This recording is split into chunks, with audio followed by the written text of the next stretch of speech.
तर मिलिंद देवरा यांच्या संदर्भात ब्रेकिंग बातमी समोर येते। मिलिंद देवरा यांनी काँग्रेसचा राजीनामा दिलाय। 55 वर्ष काँग्रेस सोबत असलेलं कुटुंबाचे संबंध संपवत आहोत असं ट्विट करून त्यांनी ही माहिती दिली आहे। तर मिलिंद देवरा यांनी काँग्रेसचा राजीनामा दिलाय, काँग्रेसच्या त्यांच्या पदाचा राजीनामा दिलाय। दरम्यान त्यांचं कुटुंब 55 वर्ष काँग्रेस सोबत होतं आणि 55 वर्ष काँग्रेस सोबत असलेलं कुटुंबाचे संबंध संपवत आहोत असं ट्विट मिलिंद देवरा यांनी केलं। तर मिलिंद देवरा यांनी ट्विट करत ही माहिती दिली आहे। त्यांनी काँग्रेसचा राजीनामा दिला आणि 55 वर्ष काँग्रेस सोबत असलेले कुटुंबाचे संबंध संपवत आहे असं ट्विट मिलिंद देवरा यांनी केलंय।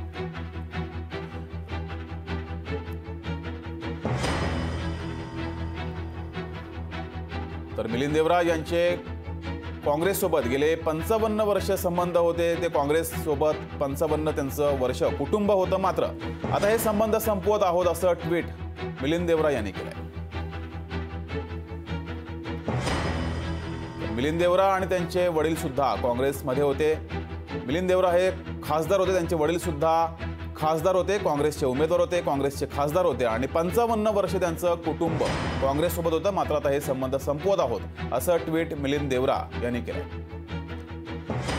अधिक माहिती घेऊया, आपले प्रतिनिधी भूषण शिंदे आपल्यासोबत जोडलेत।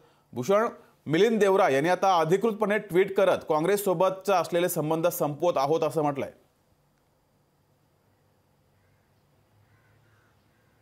नक्कीच जगदीश, एकंदर पाहिलं तर कुठेतरी मिलिंद देवरा हे शिवसेनेत मुख्यमंत्री एकनाथ शिंदे यांच्या नेतृत्वातील शिवसेनेत पक्षप्रवेश करतील अशा प्रकारे राजकीय वर्तुळात चर्चा होती। त्या चर्चेला आता कुठेतरी पुष्टी मिळताना आपल्याला पाहायला मिळत आहे। मिलिंद देवरा यांनी स्वतः ट्विट करत अधिकृतरित्या सांगितलेलं आहे की ते आता काँग्रेससोबत असलेले संपूर्ण संबंध तोडत आहेत, एकंदर काँग्रेसमधून ते आता राजीनामा देत आहेत अशा प्रकारे त्यांचं ट्विट आहे। अत्यंत सूचक अशा प्रकारे ट्विट आहे, त्यामुळे आज मिलिंद देवरा नेमकं शिवसेनेत पक्षप्रवेश करणं हे आता याला कुठेतरी आता पुष्टी मिळताना आपल्याला पाहायला मिळत आहे। त्यामुळे मिलिंद देवरा यांची पुढची राजकीय वाटचाल आता कशा प्रकारे रंगते किंवा कशा प्रकारे त्यांची पुढील वाटचाल आपल्याला पाहायला मिळते हे देखील पाहणं महत्त्वाचं असणार आहे। एकंदर पाहता आज जर त्यांनी शिवसेनेत पक्षप्रवेश केला तर कुठेतरी भविष्यात देखील या संपूर्ण राजकीय घडामोडीचा कुठेतरी फरक पडताना आपल्याला पाहायला मिळणार आहे।